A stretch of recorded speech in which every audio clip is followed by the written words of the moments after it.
তোমরা যারা long trip করতে ভালোবাসো বাইক নিয়ে বা লং রাইডে যেতে ভালোবাসো তারা জানো যে লাগেজ সেট আপ করা গাড়িতে কতটা ইম্পর্টেন্ট। তার কারণ যদি লাগেজ ঠিকঠাকভাবে তোমাদের গাড়িতে অ্যাডজাস্ট না থাকে, ঠিকঠাকভাবে সেট আপ না থাকে, তাহলে কিন্তু গাড়ি ডিসব্যালেন্স হবে।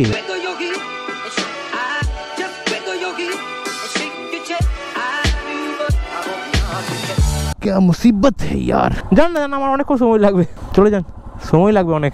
রাস্তা হওয়ার আগে মনে থাকে না ড্রেনের কথা, রাস্তা তৈরি হয়ে যাওয়ার পরে পুরো সবার মনে পড়ে যে মানে মিউনিসিপ্যালিটির যে ড্রেন করবো। এখন আবার এখানে টোটো, গজব কা পরেশানি ইয়ার। কাকা যেতে পারবো? যাও যাও যাও। ও হো হো, এই টোটোই দেশটাকে শেষ করে দিল। তো হিমালয়ানের জন্য আমি একটা প্যানিয়ার্স রেল অর্ডার দিয়েছিলাম রয়্যাল এনফিল্ড শোরুমে। রয়্যাল এনফিল্ড থেকে যে প্যানিয়ার্স রেলটা পাওয়া যায়, মানে যেটার উপর প্যানিয়ার্স তোমরা লাগাতে পারো বা স্যাডেল ব্যাগ তোমরা লাগাতে পারো, সেটার দাম 3800 টাকা। অথরাইজড প্যানিয়ার্স রেল, প্যানিয়ার্স র্যাক, সেটা আমি অর্ডার দিয়েছিলাম। রয়্যাল এনফিল্ড ছাড়াও তোমরা জানা থেকে বা অটো ইঞ্জিনা থেকে সব অনলাইন ওয়েবসাইটগুলো আছে, সেখান থেকেও তোমরা প্যানিয়ার্স রেল অর্ডার দিতে পারো। বাট আমার মনে হলো রয়্যাল এনফিল্ডের যে প্যানিয়ার্স র্যাকটা, সেটার ফিডব্যাক যথেষ্ট ভালো পেয়েছিলাম আমি সবার থেকে, এবং বিল্ড কোয়ালিটিও অনেক ভালো। দ্যাটস ওয়াই আমি রয়্যাল এনফিল্ড থেকেই অর্ডার দিয়েছিলাম। 7 দিন আগে আমি অর্ডার দিয়েছিলাম, আজকে সেটা এসেছে। প্যানিয়ার্স রেলটা এলে যেটা হবে, হিমালয়ানের পেছনে লাগানো হলে আমি যখন নেক্সট বার থেকে কোনো লং রাইডে যাবো বা লং ট্রিপে যাবো, তখন আমার লাগেজ নিয়ে কোনো চিন্তা থাকবে না। আমি যখন লাস্ট টাইম মন্দারমণি গিয়েছিলাম, তখন পেছনে আমি লাগেজটাকে বেঁধে, মানে যেগুলো বাঞ্জি রোপ হয়, সেই বাঞ্জি রোপ দিয়ে বেঁধে নিয়ে গেছিলাম। তাতে বেশ খানিকটা সমস্যা হয়েছিল। আমার মন্দারমণি প্রায় 200 কিলোমিটার মতো রাইড ছিল, বেশ খানিকটা সমস্যা হয়েছিল। আমার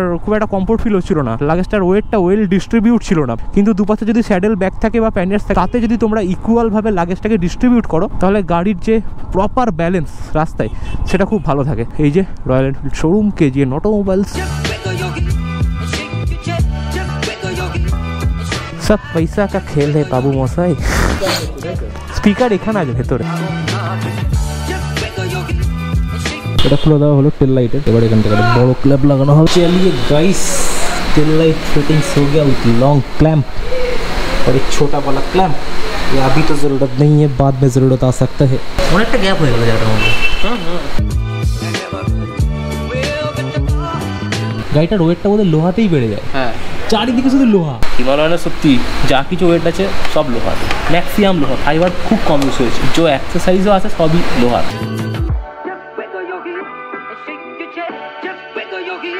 একটু অড লাগছে দেখতে জায়গাটা। এই লাইটটা, টেল লাইটটা আগে এখানের সাথে পুরো একদম অ্যাটাচ ছিল। দেখা যাক যে পুরোটা লাগানোর পরে একদম ফাইনাল লুকসটা কেমন হয়। অড লাগে না, ঠিকঠাক মোটামুটি মানানসই হয়। পুরো দমে কাজ চলছে এখানে। ঝামেলা আছে কিন্তু প্যানিয়ার্স রেল লাগানো হিমালয়ানে।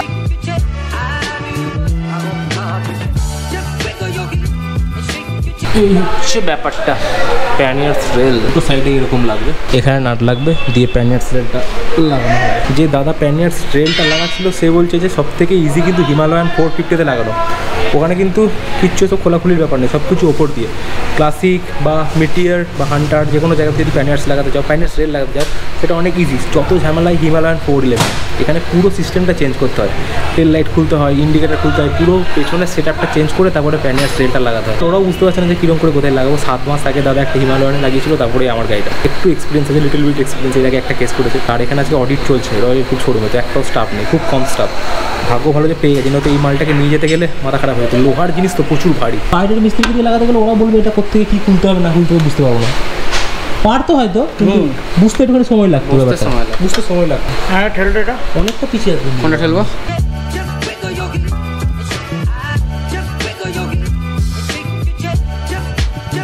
লেফট জ্বলছে, রাইটও জ্বলছে, টেল লাইটও জ্বলছে, মানে ওয়ারিংয়ের কাজ ঠিকঠাক হয়ে গেছে। সংখ্যা একটু তৈরি হয়ে গেছে।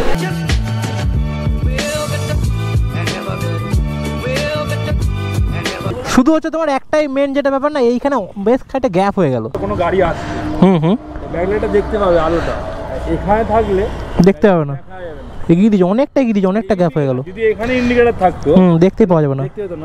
এখানে ধরো ব্যাগ রেখেছো, এই জন্য এখানে গাড় হয়ে যাবে। মোটামুটি এখন বাইরে থেকে লুকস এইটা। এই দেখো টেল লাইট এরকম জায়গা থেকে পিছিয়ে এসছে। এইখানটায় ছিল টেল লাইট, এখান থেকে এতটা পিছিয়ে এসছে, মাঝখানে এতটা গ্যাপ। ইন্ডিকেটর গুলো ছিল এই জায়গাটায়, এখন ইন্ডিকেটরটা চলে এসছে এই জায়গাটায়। আর দুদিকে মোটামুটি এরকম বিল্ড কোয়ালিটি আচ্ছা হ্যাঁ ভাই, পিওর আয়রন। এটার উপর যখন প্যানিয়ার্স লাগানো হবে, একটা এই সাইডে একটা এই সাইডে, তখন বুঝতে পারা যাবে আসলি পারফরমেন্স কেসা হয়। এইরকম হচ্ছে সাইড লুক গাড়িটার। দুদিকে হ্যাজার্ড জ্বালিয়ে পেছন থেকে টেল লাইট অন করে এরকম একটা লুকস পাওয়া যাচ্ছে। দুটো টেল লাইট মোটামুটি স্ট্রেটই আছে, প্রবলেম নেই, টাইটও আছে। আচ্ছা, সে 5টা বেজে 3 মিনিট, মানে 1.5 ঘন্টা লাগলো। তার মানে ভাবতে পারছো কত ঝামেলার কাজ ছিল। যদি বাইরের কোনো মেকানিককে দিয়েও লাগাতাম না, সেও বেশ হিমশিম খেত, কারণ কোথা থেকে কোন নাট লাগবে, কিরম করে লাগবে, কি হবে এটা বোঝা একটু মুশকিল। যারা রয়্যাল এনফিল্ডে আছে তারা অনেক গাড়িতেই লাগায় প্যানিয়ার্স রেল, হিমালয়ানেও লাগিয়েছে, তো তাদের একটা এক্সপিরিয়েন্স আছে। আর যেহেতু এটা রয়্যাল এনফিল্ড থেকেই নেওয়া। সিগন্যাল है अभी ओपन, चलिए चलते हैं, सीधा निकलते हैं।